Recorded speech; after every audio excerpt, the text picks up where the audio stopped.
Oke, assalamualaikum warahmatullahi wabarakatuh. Kami dari kelompok 10 akan mempresentasikan tentang eksternalitas. Ya. Sini saya Muhammad Yusuf Wirayuda dengan teman saya Rahmat Ramadan. Nah, pertama yaitu definisi eksternalitas. Apa itu eksternalitas? Eksternalitas atau externality adalah dampak-dampak tidak terkompensasi dari tindakan seseorang terhadap kesejahteraan orang lain yang ada di sekitarnya. Atau juga bisa disebut tindakan yang dilakukan produsen atau konsumen yang memengaruhi produsen atau konsumen lain tetapi tidak tercermin dalam harga pasar. Nah, eksternalitas ini dibagi menjadi dua ya, yaitu eksternalitas negatif dan eksternalitas positif. Apa itu eksternalitas positif?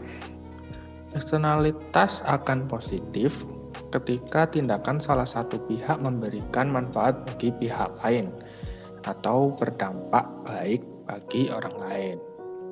Contohnya, penelitian teknologi baru memberikan eksternalitas positif karena menghasilkan ilmu pengetahuan yang dapat digunakan masyarakat. Nah, ini termasuk eksternalitas positif ya. Terus masalahnya adalah karena para penemu tidak dapat mengambil seluruh manfaat dari penemuan mereka, maka para penemu ini cenderung mengalokasikan sumber daya yang terlalu sedikit untuk penelitian. Maka pemerintah dapat mengatasi masalah ini dengan pemberlakuan hak paten yang memberikan hak eksklusif kepada penemuan suatu barang untuk menggunakannya selama jangka waktu tertentu. Kemudian, apa itu eksternalitas negatif? Eksternalitas akan negatif ketika tindakan salah satu pihak menimbulkan biaya bagi pihak lain atau berdampak buruk bagi orang lain. Contoh dari eksternalitas negatif ini yaitu emisi gas buang dari kendaraan bermotor adalah eksternalitas negatif karena menciptakan asap yang mau tak mau terhirup oleh orang lain. Sebagai hasil dari eksternalitas ini, para pengemudi cenderung membuat polusi terlalu banyak. Maka solusi dari pemerintah untuk mengatasi masalah ini yaitu dengan mengatur tingkat emisi gas buang untuk mobil-mobil. Pemerintah juga mengenakan pajak atas bensin untuk mengurangi tingkat berkendara masyarakat. Nah, di sini ada kurva tentang eksternalitas negatif dan inefisiensi. Jika kita berbicara tentang eksternalitas negatif, maka kita akan membicarakan tentang biaya eksternal. Nah, maksud dari kurva ini adalah ketika eksternalitas negatif terjadi, biaya sosial marginal MSC lebih tinggi ketimbang biaya marginal atau MC. Selisihnya merupakan biaya marginal eksternal atau MIC. Pada gambar A, perusahaan yang memaksimalkan laba berproduksi pada Q1 di mana harga sama dengan MC.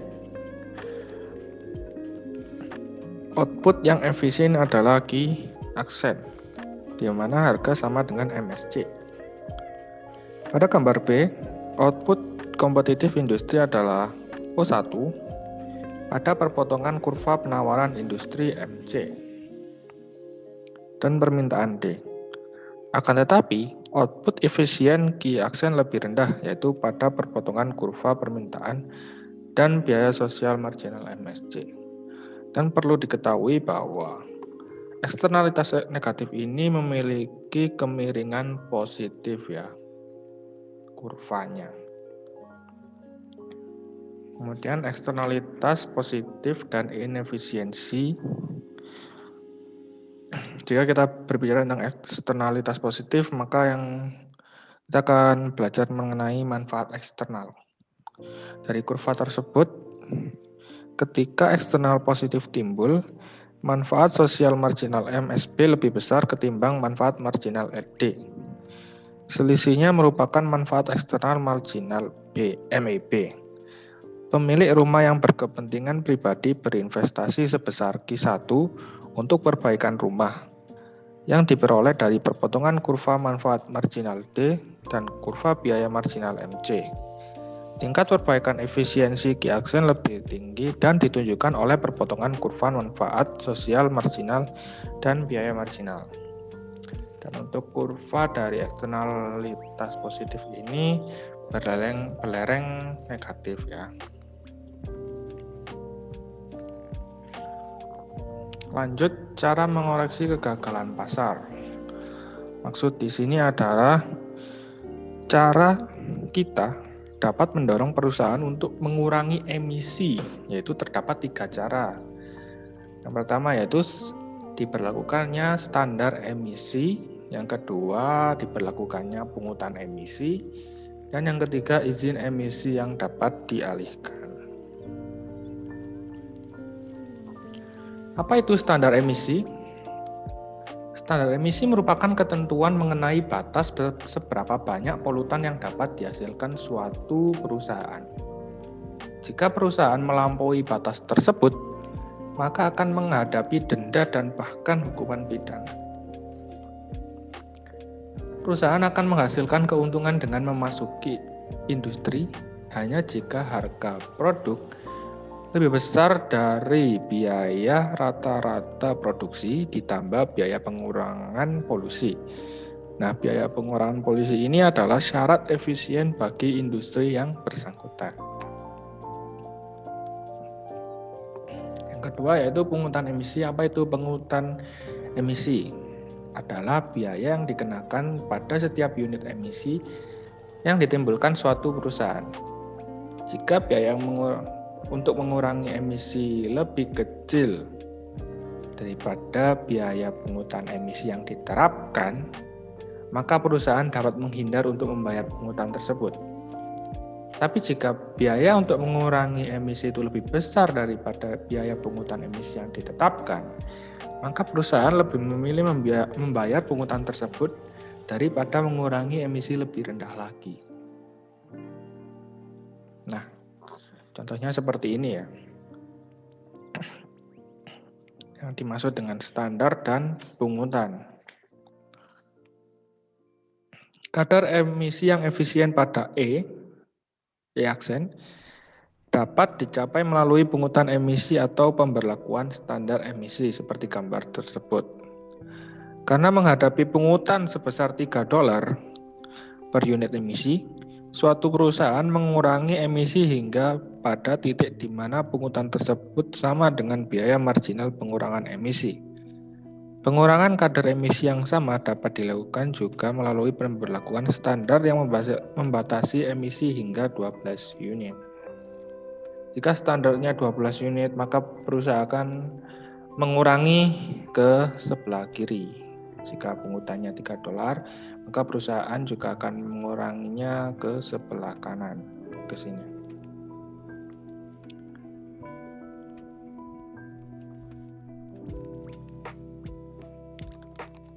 Yang terakhir yaitu izin emisi yang dapat diperjualbelikan. Yaitu merupakan sistem izin yang dapat dipasarkan, dialokasikan di antara perusahaan, menspesifikasikan kadar emisi maksimum yang dapat dihasilkan. Setiap izin tersebut memuat angka spesifik mengenai unit emisi yang diizinkan untuk dihasilkan oleh perusahaan. Misalkan perusahaan A punya izin emisi sebesar 600. Perusahaan apapun yang menghasilkan emisi di luar izin tersebut akan dikenakan denda yang cukup besar juga.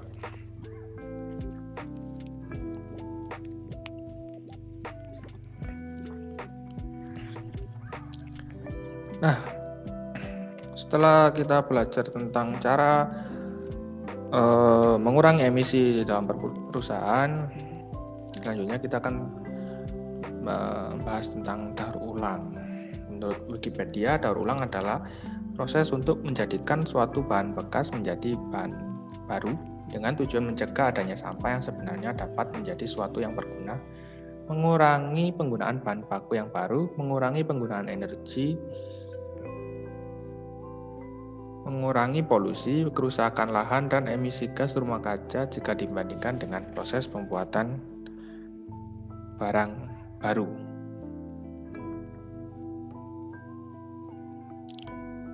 Di dalam daur ulang ini terdapat biaya pribadi marginal dan biaya sosial marginal. Biaya pribadi marginal yaitu biaya yang ditanggung rumah tangga karena membuang sampah, seperti pungutan sampah setiap tahun atau setiap bulan. Biaya pribadi cenderung konstan dan tidak terikat dengan jumlah sampah yang dibuang untuk pembuangan bervolume rendah dan menengah. Biaya sosial marginal yaitu biaya yang mencakup bahaya lingkungan akibat sampah tersebut.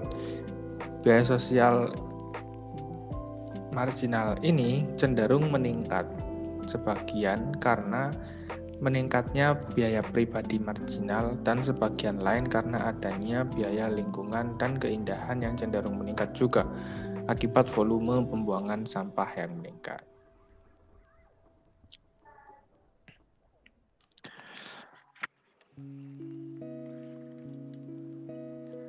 Salah satu solusi kebijakan yang selama ini digunakan untuk mendorong daur ulang adalah deposit yang dikembalikan.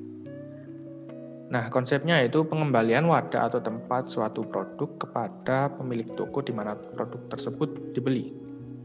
Deposit yang dapat dikembalikan ini menciptakan insentif yang diinginkan.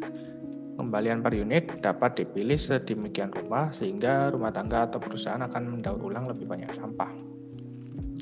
Skema ini memiliki keunggulan lain, yaitu pasar produk daur ulang tercipta. Saat pasar tersebut membesar dan makin efisien, permintaan atas barang daur ulang alih-alih barang baru pun bertambah sehingga meningkatkan manfaat bagi lingkungan.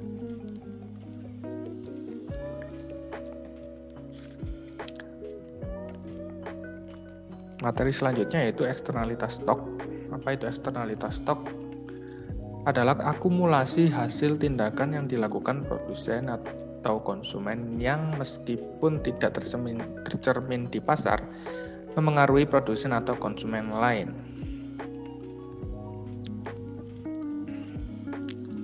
Penumpukan stok dan dampaknya. Dampak dari polusi berasal dari stok yang terakumulasi. Awalnya ketika stok masih rendah, dampak ekonominya pun kecil, namun dampaknya mulai bertambah seiring dengan bertambahnya stok. Jadi bisa disimpulkan bahwa eksternalitas stok ini merupakan eksternalitas negatif jika polusi yang berkelanjutan atau terakumulasi dari awal sampai akhir.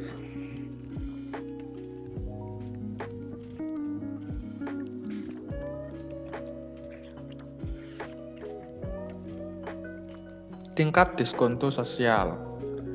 Tingkat diskonto sosial adalah biaya oportunitas bagi masyarakat secara keseluruhan dari menerima manfaat ekonomi di masa mendatang, alih-alih di masa kini. Pada prinsipnya, tingkat diskonto sosial bergantung pada 3 faktor.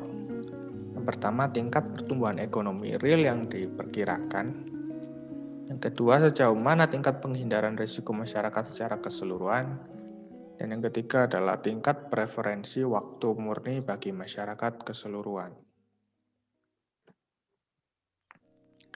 Sekian presentasi dari saya, akan dilanjutkan oleh teman saya. Terima kasih.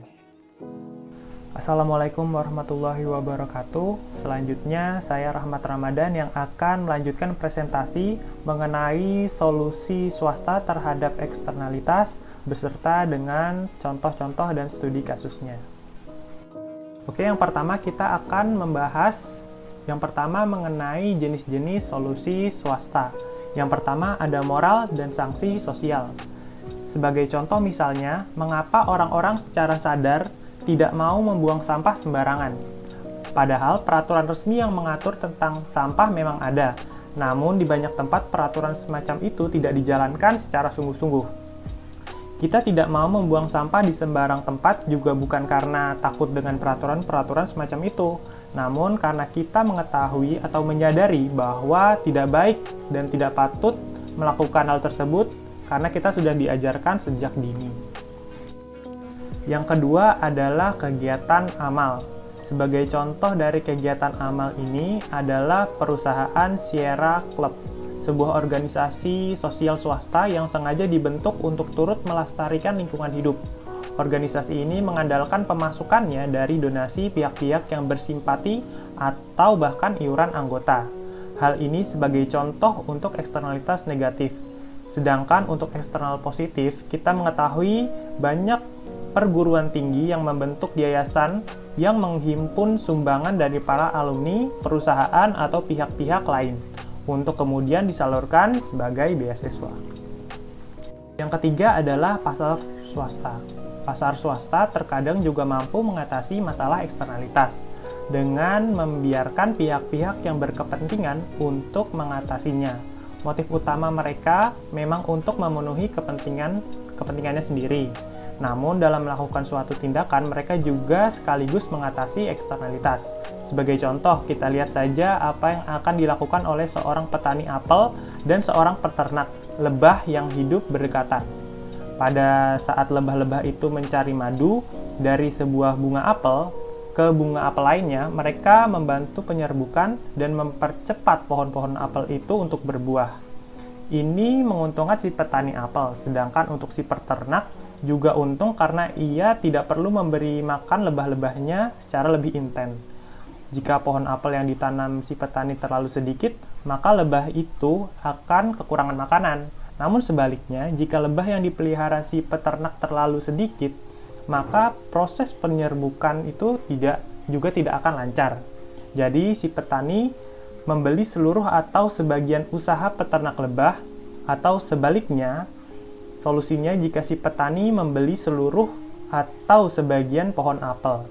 Jika kedua usaha itu disatukan, maka pengelolanya akan lebih mudah untuk menentukan berapa banyak pohon apel yang harus ditanam dan berapa ekor lebah yang harus dipelihara demi membuahkan hasil yang maksimal. Dalam kenyataannya, niat atau mengupayakan interaksi eksternal seperti itulah yang merupakan penyebab mengapa banyak perusahaan yang menekuni lebih dari satu bidang atau usaha sekaligus.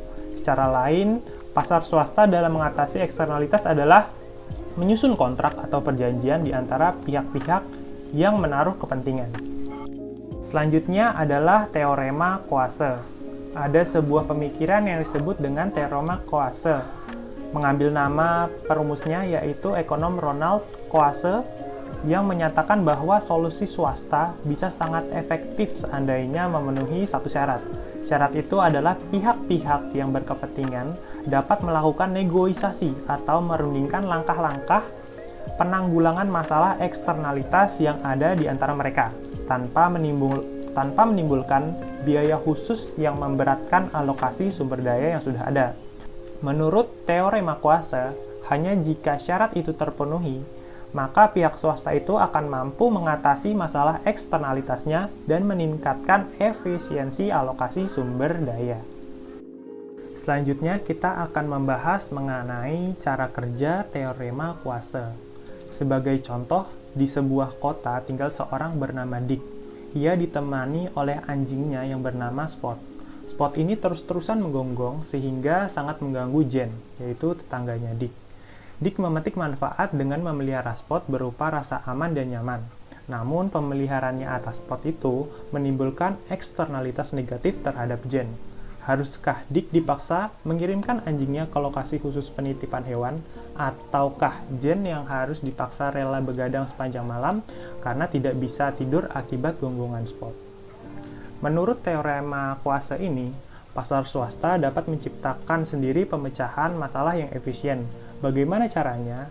Sebagai contoh, Jen dapat menawarkan sejumlah uang kepada Dick agar menyingkirkan anjingnya. Jika Dick akan menerima tawaran tersebut, uang yang ditawarkan harus melebihi dari keuntungannya dalam memelihara Spot. Namun, ada pula kemungkinan jika Jen tidak dapat membayar imbalan itu. yakni jika ternyata nilai keuntungan DIK lebih besar daripada nilai kerugian.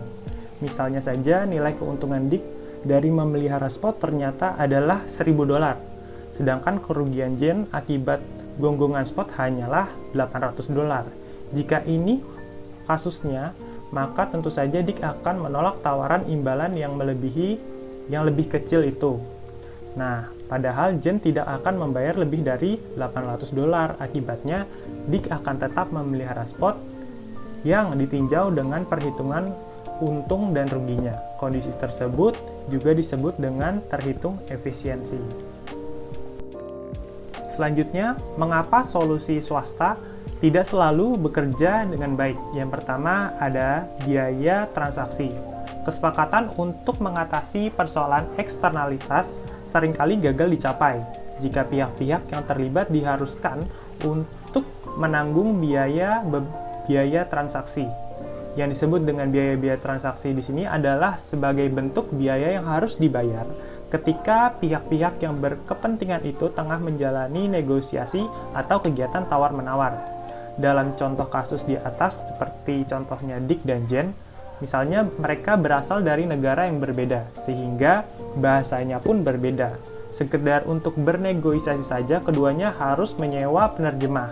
Kalau sudah begitu, DIK dan Jen akan enggan untuk melakukan negosiasi, apalagi jika biaya sewa untuk penerjemahnya mahal. Nah, dalam kenyataannya, perusahaan-perusahaan seringkali enggan untuk melakukan negosiasi untuk mengatasi eksternalitas di antara mereka, karena mahalnya ongkos jasa pengacara yang menyusun agenda perundingan atau draft kerjasama. Yang kedua adalah peperangan dan unjuk rasa sehingga kesepakatan sulit untuk dicapai. Kesulitan juga muncul pada tahap pelaksanaan atas suatu kesepakatan. Perjanjian damai antara kedua belah pihak yang berperang seringkali gugur begitu saja dan perang pun dapat terjadi kembali. Jadi bukan hanya bisa muncul pada saat tahap penyusunan kesepakatan saja, namun juga pada tahap pelaksanaannya. Salah satu sebabnya adalah ada saja salah satu pihak yang menginginkan posisinya lebih baik sekalipun kesepakatan sudah ditetapkan. Yang ketiga adalah sulitnya untuk mencapai penawaran yang efisien. Pencapaian kesepakatan akan semakin sulit jika jumlah pihak yang terlibat atau berkepentingan lebih banyak. Ini dikarenakan koordinasi antara banyak pihak itu bisa memakan biaya yang cukup besar. Sebagai contoh, ada sebuah pabrik yang mencemari sebuah danau di dekatnya. Polusi ini sangat merugikan para nelayan yang mencari nafkah di danau tersebut. Menurut teorema kuase, jika terjadi polusi itu merupakan suatu kondisi yang tidak efisien, maka pemilik pabrik dan para nelayan akan terdorong untuk merundingkan pemecahan masalah ini. Namun, jika jumlah nelayannya sangat banyak dan masing-masing punya pendapat atau perhitungannya sendiri, maka biaya koordinasinya menjadi begitu mahal, sehingga kemungkinan besar negosiasi antara pabrik dan nelayan tidak dapat dilangsungkan.